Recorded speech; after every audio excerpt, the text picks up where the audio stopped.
ખેડૂતો પર માવઠાની આફત યથાવત. ઉત્તર અને મધ્ય ગુજરાતમાં 2 દિવસ ગાજવીજ સાથે વરસાદની આગાહી. આજે અમદાવાદ સહિત 5 જિલ્લાઓમાં પડી શકે છે વરસાદ.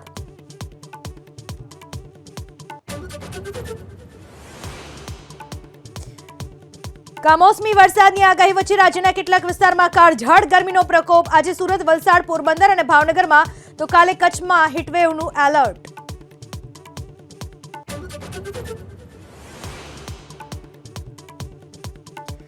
રાજકોટમાં બરફ બાદ આઈસ્ક્રીમ વિક્રેતાઓને ત્યાં મહાનગરપાલિકાના દરોડા. કેટલાક ઉત્પાદકોને ત્યાંથી લેવાયા સેમ્પલ. લૂઝ પેકિંગમાં મેન્યુફેક્ચરિંગ અને એક્સપાયરિંગ ડેટ ના હોવાનો ખુલાસો.